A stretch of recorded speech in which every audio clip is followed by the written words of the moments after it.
Olá, alunos. Meu nome é Leonardo, professor de língua portuguesa, e agora vamos comentar a redação da FUVEST 2021.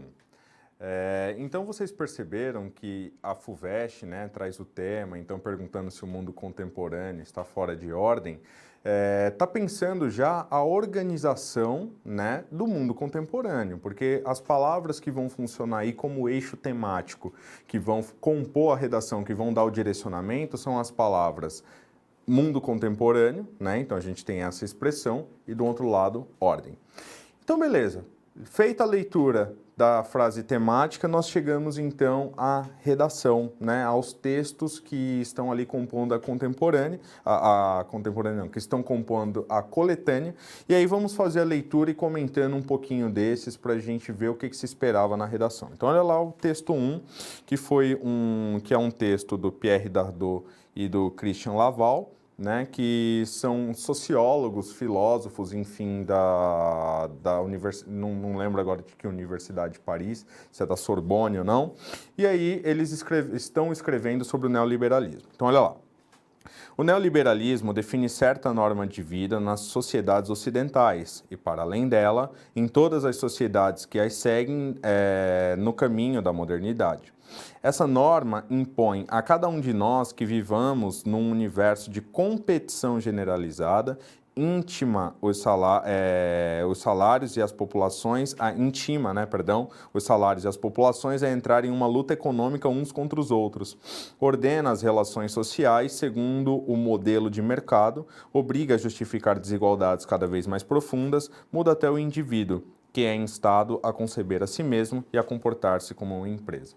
Então, vocês vão se lembrar que as teorias liberais, né, o liberalismo, tal como foi proposto na economia, é uma vertente filosófica econômica que defende que o Estado não precisa de um agente externo que intervenha, o mercado financeiro não precisa de um agente externo que intervenha na economia, no caso, o Estado, né? Então, quem defende uma teoria econômica muito mais ligada ao liberalismo vai defender que o próprio mercado vai ter mecanismos de autocontrole, né, de autorregulação, que vai estar baseado na demanda, né? Então, quanto você tem de demanda, de oferta, de preço, de concorrência, aquilo que o Adam Smith chamou de mão invisível do mercado, né? Então, é uma espécie de autorregulação que vai propor, então, o controle.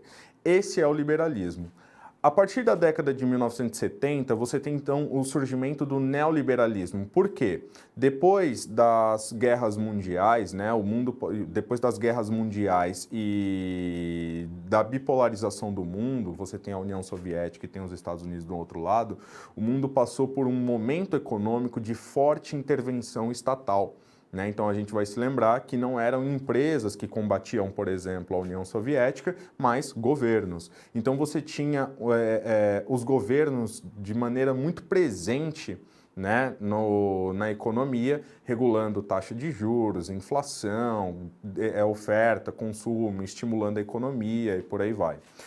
Quando surge, então, o neoliberalismo, esse movimento de intervenção do Estado já está chegando num certo esgotamento, né? Então, retoma-se essa construção de que o Estado tem estrutura para se autorregular e que isso vai ser possível a partir de uma lógica de mercados, enfim. O que é interessante perceber? Que é nesse momento também, a partir da década de 70, que a gente chama o neoliberalismo, que vai ser cultuada uma ideia de que o aspecto econômico vai ter que perpassar todos os outros campos da atividade pública e individual. Então, os indivíduos terão que ser agora, né, meio que empresas, e também o Estado. O Estado não tem mais a função de garantir, né, nessa ótica diretamente, não tem mais a função de garantir serviços públicos básicos a todas as pessoas, mas tem agora a função de dar lucro. Então, ele só pode investir se tiver lucro, se tiver aquilo que nós chamamos de austeridade fiscal. E aí, é essa lógica que começa a passar para as pessoas aqui. O que seria interessante a gente já pensar nessa lógica, pensando o nosso mundo, essa visão de que nós mesmos somos empresas. Então, vocês poderiam pensar, por exemplo, o papel das redes sociais. Então, o que são as redes sociais? As redes sociais são ambientes em que as pessoas fazem autopromoção de si a todo momento. Então, quando você posta uma foto no Instagram, você não está apenas mostrando ali um momento, um evento que seja interessante, enfim. Não, mas você está tentando atribuir um certo valor a si mesmo a partir daquela publicação, né? Via de regra positivo. E aí a gente pode pensar depois cada um desses papéis dentro das redes sociais. Um outro aspecto interessante para pensar é a figura do coach, que veio lá dos treinamentos de esportes, né? Mas hoje cada vez mais a gente percebe isso como nem sei se chega a ser categorizado como profissão no sentido legal da coisa, mas que surge como profissão, que são essas pessoas que são treinadas, né, para fazer com que as pessoas se tornem cada vez mais produtivas, para que elas sejam cada vez mais eficientes em qualquer campo da vida. Então a gente percebe que o coach amoroso, por exemplo, o que ele está fazendo ali? Está transformando a relação amorosa numa relação empresarial. Então, o que é que você tem que fazer para que você tenha sucesso no relacionamento amoroso, nas relações interpessoais, na relação no trabalho? Então, é a construção de si mesmo como empresa. Então, aqui, a partir desse texto, né, a gente percebe que a gente pode fazer um paralelo com o nosso momento atual, com o mundo contemporâneo. O texto 2, que a gente tem na sequência, é um trecho da Máquina do Mundo, né? Poema que vocês conhecem, do Drummond. Olha o que foi destacado aqui. As mais soberbas pontes e edifícios, o que nas oficinas se elabora. Então, isso daqui já é importante a gente perceber. O que nas oficinas se elabora, o que pensado foi e logo atinge. Distância superior ao pensamento, os recursos da terra dominados, e as paixões e os impulsos e os tormentos, e tudo que define o ser terrestre, ou se prolonga até nos animais, chega às plantas para se embeber. Então a gente percebe que essa lógica do planejamento, de acordo com o que o Drummond está propondo aqui, perpassa não só o planejamento econômico, o planejamento pessoal, mas chega agora até mesmo a natureza. Né? E a gente vai discutir isso depois quando chegar no texto, no discurso da Greta Thunberg lá em Davos, né? Mas marquem essa estrofe aí para a gente pensar ela daqui a pouco. No sono rancoroso dos minérios, dá volta ao mundo e torna-se engolfar na estranha ordem geométrica de tudo. O que é essa estranha ordem geométrica? Então, a partir do momento que você transforma tudo em geometria, você consegue mapear, identificar e até mesmo medir tudo. Então, o mundo se tornou geométrico. O que isso quer dizer? Quer dizer que a gente estabeleceu limite para todas as coisas, rascunhou os pedaços, não há mais margem para interpretação, está tudo controlado, está tudo medido. Então, nessa perspectiva, traçando um paralelo com o texto que a gente viu anteriormente, o que está acontecendo aqui? Há uma discussão, então, sobre essa visão de que cada vez mais temos que transformar o ambiente em que a gente vive para construir um espaço comum, né? Pensando a lógica, e aí agora eu estou trazendo a interpretação empresarial, então fazer a produção aumentar, qualquer coisa do tipo. Olha o texto 3. Aqui tudo parece que era ainda construção e já é ruína. Tudo é menino, menino no olho da rua. O asfalto, a ponte, o viaduto ganindo para a lua, nada continua. Alguma coisa está fora de ordem, então é uma constatação desse eu lírico, dessa canção, de que algo não está funcionando no mundo tal como deveria funcionar, fora da ordem mundial. Então percebam, se a gente ver o texto 2, a ordem geométrica de tudo. Então o mundo está completamente ordenado. Está tão ordenado, está tão esquisito que ele está todo ordenado de maneira geométrica. E aqui não. Aqui o que o Caetano não, né? O eu lírico dessa canção está querendo dizer que tudo está fora da ordem mundial. E a gente vai discutir esses dois posicionamentos daqui a pouco.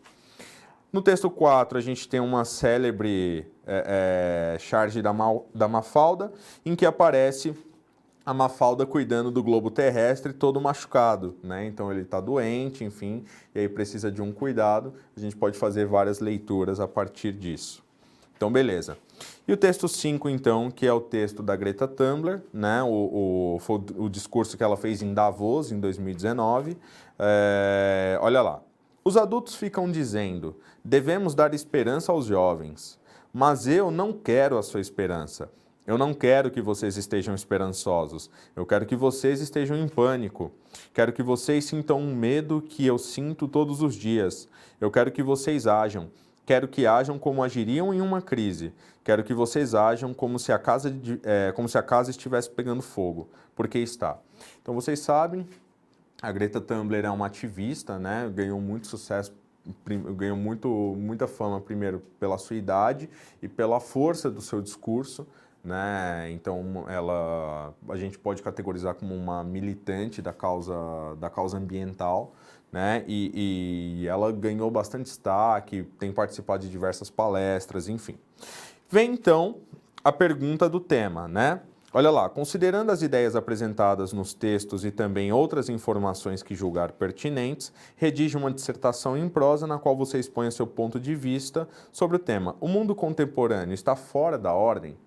Então, essa palavra ordem, pensando o texto do Drummond e a canção do Caetano, pode ser pensada de duas maneiras. A gente tem, por um lado, uma ordem que a gente pode chamar de ordem natural. Então, o que acontece? Aquele tempo da natureza, aquele tempo natural em que as pessoas viviam de acordo com o nascer e o pôr do sol, que o ciclo do plantio, o ciclo da colheita era regulado pelo tempo natural, a gente tem cada vez mais, pensando a lógica neoliberalista como algo que dá ênfase a esse processo, a gente tem cada vez mais essa ordem natural sendo colocada em xeque. Então a gente, para fazer animais crescerem, para plantar determinada coisa, a gente coloca fertilizante, coloca hormônio, coloca, enfim, a gente subverteu isso. E no campo da atividade individual, a gente está cada vez mais transformando as pessoas em empresas, nessa lógica de que tem que produzir, tem que produzir, tem que produzir, tem que fazer autopromoção. E uma das maiores constatações que a gente tem nessa lógica é de que a gente não tem mais tempo, né? Então, se vocês pensarem, nós não temos mais tempo para viver, né? Fazer nada. Tanto que é uma reclamação bastante recorrente das pessoas. A gente não tem mais tempo, sendo que a duração do tempo não deixou de ser aqui já era. O que mudou é a nossa percepção, porque a gente tem cada vez mais coisas para fazer, cada vez mais trabalho, cada vez mais propaganda de nós mesmos e isso vai tomando o nosso tempo, né? Então, é essa a grande questão que a gente pode pensar no aspecto de que há uma ordem natural e essa ordem natural está subvertida. Então, nessa questão, o mundo contemporâneo está fora da ordem? Se pensarmos uma ordem natural, sim, está fora da ordem. Mas tem um outro viés que a gente poderia trabalhar nessa redação também, que é o viés da ordem econômica. Então, pensando que hoje nós vivemos cada vez mais uma sociedade de controle, tal como propôs Foucault, por exemplo, né? Então a gente tem smartphones que a todo momento captam informações sobre a gente, desde o perfil de consumo, o que é que a gente gosta de acessar, as câmeras que a todo momento vigiam onde a gente passa, o que a gente faz. Nós percebemos que dentro dessa lógica neoliberal também, por assim dizer, a gente cada vez mais está dentro de um controle. Então é muito mais fácil controlar as pessoas. Tanto que em documentários interessantes, por exemplo, como o Dilema das Redes, né, o Social Dilemma, que foi publicado no Netflix, ou então filmes que vão falar privacidade hackeada, por exemplo, que vão falar sobre essa vida que a gente tem, né, que é uma vida que a todo momento é vigiada, então a gente percebe que sim, nós estamos totalmente dentro de uma ordem. Um outro aspecto que seria interessante a gente pensar é o aspecto econômico, né? Então, como eu tinha falado para vocês, do liberalismo lá do Adam Smith nos primórdios, por assim dizer, do capitalismo moderno, então passando por essa transformação, a gente tem uma ordem ali, mais ou menos, que é uma ordem voltada para o lucro. Então, a partir do momento que empresas, que governo, que pessoas deem lucro, tudo está dentro da ordem, né? Só que qual é o problema? E aí eu vou fechar esse comentário pensando o texto da Greta Thunberg e do Drummond. É que essa ordem que cada vez mais vai sendo subvertida, né? Ela vai trazendo também um desgaste das pessoas. Então, por exemplo, nós estamos hoje vivendo uma epidemia, né, de doenças mentais. Vocês podem fazer um paralelo com o que foi discutido no Enem, por exemplo. Então, a gente vive uma epidemia de doenças mentais e a gente vive também um colapso climático. Né? É uma questão de tempo até a gente chegar num colapso, mas cada vez mais temos índices de que tudo que está sendo feito no meio ambiente é irreversível. Então, quando você pensa essa questão da ordem, há diversas camadas por onde a redação pode ir. E aí vocês, fazendo a redação, poderiam pensar esses diversos caminhos. Então, nós temos sim uma ordem que está sendo seguida, é a ordem neoliberal, é a ordem econômica, é a ordem da maximização do lucro, e tem uma outra ordem que está fora, que a gente está fora dela, que é a ordem natural das coisas, aquilo que a gente chamaria de biológico, aquilo que a gente chamaria de geológico, qualquer coisa do tipo. Aqui tem um comentário, né, que eu acho que não vale a pena a gente ler, porque eu fui discutindo, à medida que eu fui falando com vocês, eu fui passando também por esses tópicos. Aqui são mais uma espécie de tradução de cada um desses textos, né? Mas olhem depois no site do Objetivo esse comentário, façam todos os exercícios, olhem se a construção argumentativa tem relação com o que vocês estavam discutindo. E é isso, espero que tenha ajudado de alguma forma, espero que tenha ficado claro esse comentário. Nos vemos numa próxima. Até mais.